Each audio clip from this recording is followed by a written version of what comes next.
Nama saya Kade Rama Raditya dengan NIM 1915109148.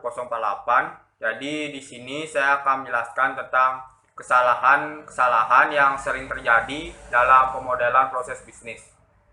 Jadi sebelumnya, seperti yang kita ketahui, proses secara sederhana didefinisikan seperti pengetahuan tentang bagaimana pekerjaan dilakukan dalam suatu organisasi. Untuk melakukan tindakan yang diperlukan dalam menjalankan proses, pengetahuan harus dibuat eksplisit, yaitu didokumentasikan dalam satu atau lebih format seperti bagan alur atau video yang membuatnya mudah bagi mereka yang terlibat dalam proses untuk memahami dan menggunakannya. Jadi berikut saya akan menjelaskan tentang apa yang dianggap sebagai kesalahan paling umum dalam pemodelan proses dan cara untuk menghindarinya. Jadi yang pertama itu kesalahan paling umumnya kegagalan untuk memahami pemodelan sebagai alat komunikasi. Jadi pengetahuan eksternal hanya bernilai bagi organisasi jika transfernya efektif dari sumber ke pengguna. Ini adalah inti dari proses komunikasi, seperti yang dijelaskan pada gambar. Teori komunikasi diterapkan pada proses pemodelan sesuai dengan poin-poin yang disajikan sebagai berikut. Yang pertama, pengirim asli adalah pelaku yang memiliki pengetahuan tentang proses yang ada atau merupakan pendukung dari proses baru. Jadi, penerimanya adalah penampil yang akan melaksanakan proses revisi atau yang baru. Dan pengetahuannya adalah pesan yang akan ditransfer. Jadi hanya akan ada komunikasi yang berhasil jika ada pemahaman yang komprehensif tentang pengetahuan dan penyampaian pengetahuan yang efektif kepada penerima atau pemain. Dan transfer ini terjadi dalam dua tahap. Pada tahap pertama, pengetahuan ditransfer dari spesialis ke analis proses. Dan pada tahap kedua, pengetahuan ditransfer ke pemain, menghubungkan pengirim asli dengan penerima atau pemain. Analis proses bertanggung jawab untuk mempromosikan komunikasi yang efisien antara spesialis dan pemain, menggunakan notasi atau bahasa tertentu sesuai untuk tujuan dan tujuan lainnya. Penting untuk membuat bahasa komunikasi dan kosakata yang umum untuk spesialis, pemain, dan orang lain yang terlibat dalam proses. Bahasa umum ini adalah elemen penting jika komunikasi ingin berhasil. Jadi dua hal yang dapat dicegah untuk komunikasi yang efektif. Yang pertama, terlalu banyak informasi. Jadi informasi yang sudah diketahui oleh pemain baru atau informasi yang tidak relevan dengan tugas tertentu. Dan kedua, kurangnya informasi. Tidak adanya informasi yang perlu diketahui oleh para pemain untuk melakukan pekerjaan. Dan kesalahan umum selanjutnya, yang kedua adalah membuat model tanpa tujuan yang jelas. Tujuan utama dari pemodelan proses adalah untuk mengeksternalisasi pengetahuan tentang bagaimana hal ini dilakukan, membuat pengetahuan yang tersedia untuk tujuan tertentu termasuk tetapi tidak terbatas pada standarisasi yang bertujuan untuk meningkatkan prediktibilitas hasil proses dan memungkinkan organisasi untuk mengambil dan memenuhi komitmennya kepada pelanggan, memastikan bahwa biaya yang dialokasikan untuk model proses benar-benar dipertahankan, memastikan bahwa risiko dalam model dikurangi secara efektif saat menerapkan model. Jadi pemodelan proses memungkinkan analis untuk mengevaluasi apakah standar nyata telah berhasil diadopsi dengan membandingkan cara eksekusi aktual dengan cara model ID. Dan ada diagnosis. Dalam hal ini, pengetahuan tentang bagaimana hal-hal dilakukan harus digunakan untuk mengidentifikasi dan mendokumentasikan peluang untuk perbaikan proses. Dan ada perbaikan. Dalam hal ini, versi baru dari proses akan dihasilkan yang meningkatkan tingkat kinerja proses dan masalah yang mengganggu kinerja proses yang diharapkan harus dihilangkan. Dan ada inisiatif lain yang terkait dengan proses. Jadi inisiatif lain ini termasuk biaya berdasarkan aktivitas, identifikasi risiko, dan mitigasi atau identifikasi masalah keamanan. Dan ada pengembangan sistem. Kesalahan berikutnya yaitu menggunakan notasi yang sama terlepas dari target pengguna. Jadi dokumentasi proses dapat melayani beberapa tujuan berdasarkan kebutuhan banyak pengguna yang terlibat dalam proses. Jadi Tabel berikut ini menyoroti beberapa pengguna dan pemangku kepentingan dan tujuan mereka, menentukan persyaratan notasi dan beberapa kemungkinan bentuk representasi. Seperti yang dapat dilihat, ada eksekutif yang dengan goal identify parts dan requirement, compact, low formalization, dan alternatifnya, sampai sistem analisis seperti yang bisa dilihat.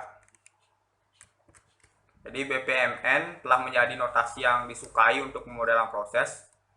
Jadi penting untuk mengetahui bahwa notasi ini dibuat dengan tujuan spesifik untuk secara otomatis menghasilkan flow control proses. Perlu dicatat bahwa tingkat detail yang diadopsi harus sesuai dengan tujuan pemodelan. Jadi pemodelan untuk manajemen biaya misalnya akan berbeda dari pemodelan untuk standarisasi dalam hal target audience, atribut proses, tingkat detail kegiatan, dan prosedur untuk beberapa nama. Kesalahan umum yang sering dilakukan berikutnya yaitu tidak menetapkan harapan yang masuk akal mengenai tujuan pemodelan. Pemodelan proses tidak akan menghasilkan manfaat yang terukur bagi organisasi. Hanya ketika model proses distandarisasi dan diimplementasikan, baru manfaat terukur akan tercapai. Dan kesalahan umum berikutnya, yang kelima, pemodelan tanpa konteks yang jelas untuk proses komunikasi. Pemodelan proses membutuhkan definisi dalam 3 fase. Setiap fase membangun konteks komunikasi untuk tahap selanjutnya. Jadi fase-fase itu antara lain, yang pertama ada identifikasi. Jadi tingkat ini mendefinisikan nama proses seperti make with get. Yang kedua ada karakterisasi. Tingkat ini menjelaskan apa proses yang dilakukan dan memberikan konteks untuk proses dengan menjelaskan mengapa proses itu ada, di mana proses dimulai dan berakhir, dan apa langkah-langkah utama dari proses ini. Dan ketiga ada deskripsi. Level ini menentukan bagaimana hal-hal dilakukan. Jadi ini terdiri dari kegiatan, control flow, prosedur, dan alat-alat lain yang membantu dalam implementasi. Dan kesalahan umum selanjutnya, yang keenam, tidak mengidentifikasi dan mengatur bagian-bagian proses sebelum pemodelan mereka. Strategi deskripsi proses harus mempertimbangkan persyaratan komunikasi baik untuk pemodel dan pengguna dan kompleksitas proses. Ini membutuhkan pendekatan dekomposisi yang berurutan. Selain memahami fasilitasi, pendekatan ini dapat memberikan informasi kepada pengguna yang berbeda pada tingkat persis detail yang diperlukan. Kegagalan untuk menguraikan model dengan cara ini akan menghasilkan model yang sangat besar dan tidak dapat dipahami, membuat banyak pengguna bingung dan tidak dapat memahami model. Kesalahan umum berikutnya atau yang ketujuh yaitu tidak menetapkan tingkat detail yang sesuai untuk model yang sesuai tujuan. Seperti yang diketahui, tujuan proses pemodelan adalah untuk mentransfer kemampuan untuk melakukan proses dari beberapa pelaku proses lainnya. Penting untuk mengamati aturan emas, jadi tidak perlu mengamalkan pengetahuan teknis yang diperlukan pada bagian pelaku, yaitu dokter, akuntan, tenaga penjualan, manajer, dan lain-lain, karena peran fungsional mereka mengharuskan mereka untuk memiliki pengetahuan itu. Pengetahuan yang akan dieksternalisasi biasanya terdiri dari aturan dan kegiatan keterampilan non-teknis yang diperlukan untuk melakukan proses di setiap organisasi tertentu. Dan kesalahan umum berikutnya yaitu tidak mengevaluasi dengan benar kapasitas transmisi pengetahuan dari model yang dikembangkan. Jadi setelah dimodelkan, proses dikirim ke sumber informasi, spesialis proses untuk validasi. Karena spesialis sudah memiliki pengetahuan yang diperlukan untuk mengisi celah ini, ia jarang mengidentifikasi kurangnya informasi dalam dokumentasi. Kelebihan informasi ditoleransi karena spesialis memiliki pengetahuan sebelumnya tentang segala sesuatu yang didokumentasikan. Dan kesalahan umum berikutnya, penerimaan yang membingungkan dari model dengan adopsi model atau dokumentasi proses yang membingungkan dengan penetapan standar proses. Banyak inisiatif pemodelan proses berakhir pada portal proses tanpa memberikan pelatihan dan dukungan yang diperlukan untuk memungkinkan para pelaku untuk melaksanakan proses. Publikasi model semata tidak cukup untuk adopsi model proses sebagai standar pekerjaan di organisasi. Dan kesalahan umum terakhir ada termasuk semua informasi yang diperlukan untuk membantu proses prosedur di pelaksanaan. Dokumentasi harus mencakup semua informasi yang diperlukan untuk melaksanakan proses, tetapi harus disusun berdasarkan kebutuhan para pemain. Dengan demikian, distribusi informasi dari berbagai jenis seperti flow, prosedur, kebijakan, manual sistem, daftar periksa, dan lain-lain harus mempertimbangkan mekanisme hypertext dari flow dan prosedur dengan akses ke informasi pelengkap. Selanjutnya saya akan menjelaskan tentang kesalahan penamaan dalam proses bisnis. Jadi seperti yang diketahui, pemberian nama yang sesuai dan dapat dipahami dalam model proses bisnis organisasi dapat menghemat waktu dan sumber daya staf dan manajemen yang berharga yang mungkin digunakan untuk menafsirkan dan memahami model proses bisnis dan memungkinkan untuk lebih mudah meniru dan menstandarisasi cara kalian mencatat bagaimana kalian melakukannya dan apa yang kalian lakukan. Saat membuat model alur kerja, setiap proses, subproses, dan tugas akan membutuhkan nama yang terpisah. Oleh karena itu, di sini saya akan menjelaskan 5 kesalahan umum yang berlaku untuk masing-masing dari ketiga kategori itu, yaitu proses, subproses, dan tugas. Kesalahan pertama itu nama tidak ada artinya. Nama yang mudah dipahami harus menggambarkan tujuan proses yang disebutkan. Atau jika itu adalah tugas, jelaskan hasil penyelesaian tugas. Dan kesalahan umum kedua, nama terlalu panjang atau terlalu pendek. Aturan umum untuk penamaan proses bisnis yang efektif adalah bahwa satu kata mungkin tidak cukup. Lebih dari tiga atau 4 mungkin terlalu banyak. Dalam contoh email konfirmasi, seperti kalimat kirim email terlalu pendek dan terlalu luas untuk berguna. Sementara kalimat periksa produk masih ada, kemudian isi template email dan template email selesai kepada pelanggan terlalu panjang dan terlalu rinci. Nah, kesalahan penamaan berikutnya yaitu nama tidak konsisten. Jadi penting untuk menjaga konsistensi dalam model proses bisnis tertentu.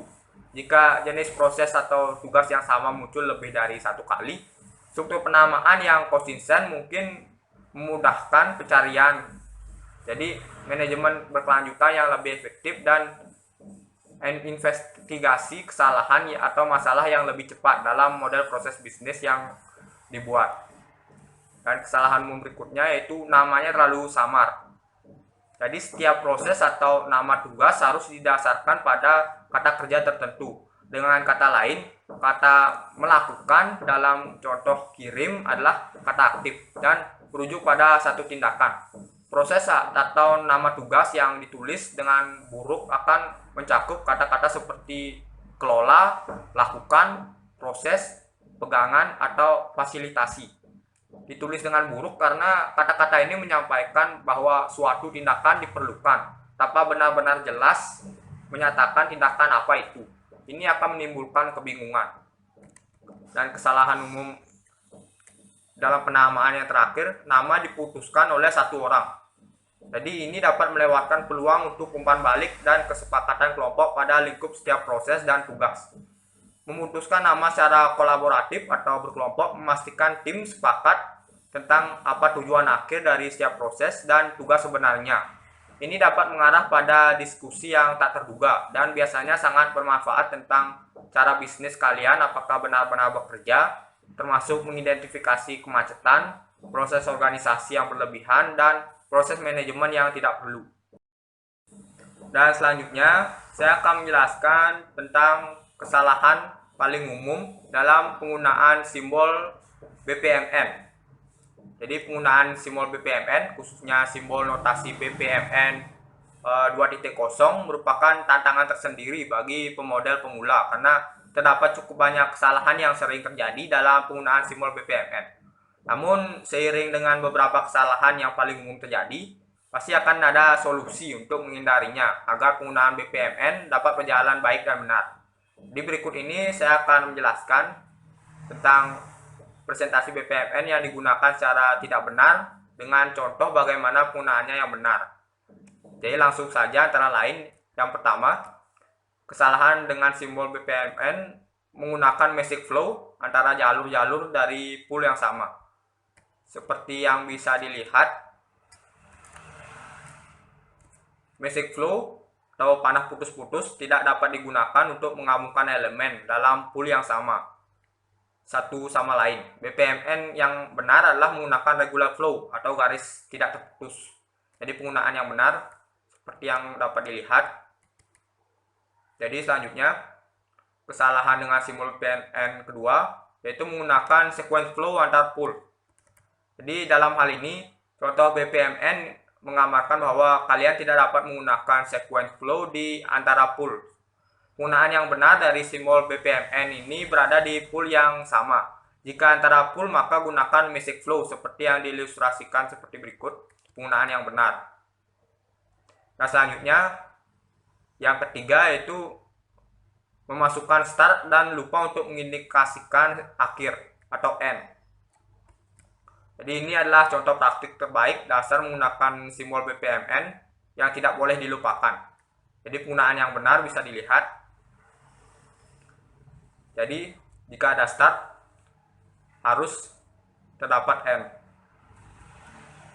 Dan kesalahan umum berikutnya yaitu menyajikan intermediate event yang dikecualikan dari proses flow. Seperti yang dapat dilihat, seperti namanya, intermediate event menunjukkan di mana sesuatu terjadi atau suatu event di suatu tempat antara awal dan akhir suatu proses atau start dan end.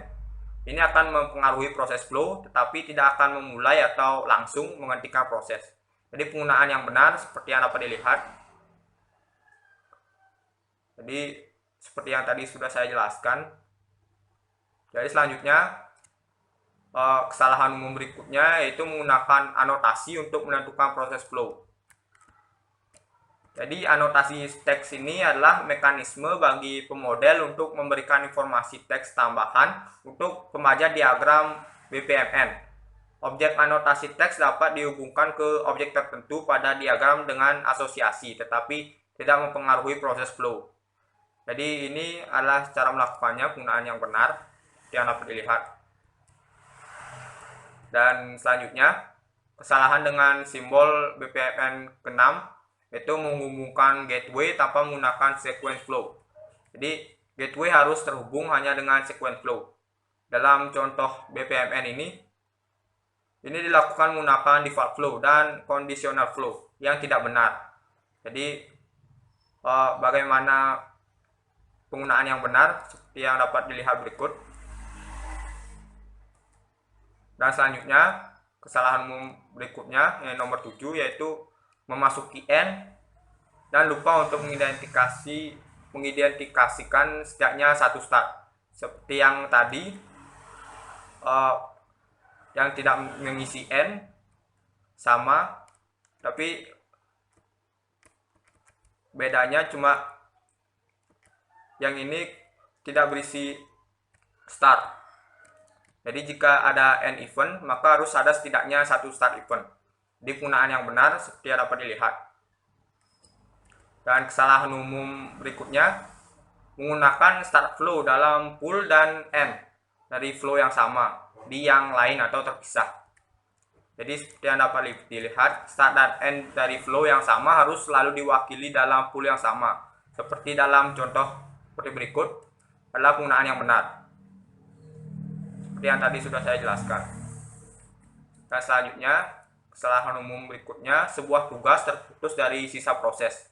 Jadi seperti yang bisa dilihat, task 3 tidak akan pernah dieksekusi dalam flow BPMN dari contoh berikut karena tidak terhubung ke start event manapun. Jadi berikut adalah penggunaan yang benar seperti yang dapat dilihat. Task 3 terhubung pada start event.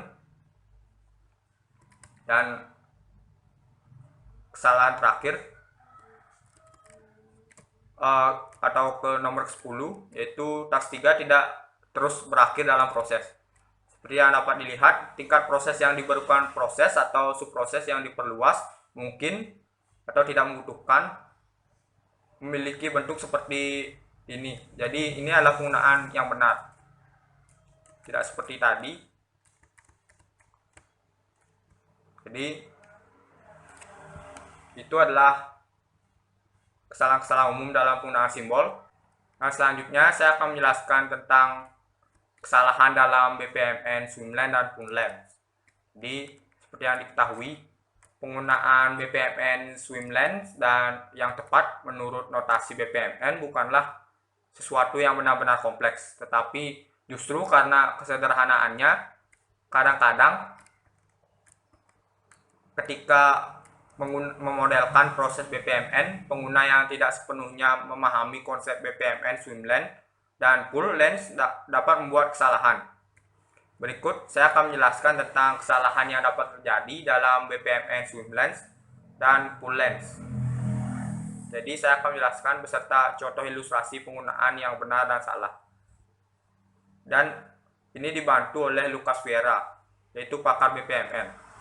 Yang pertama saya akan menjelaskan BPMN Swimlane.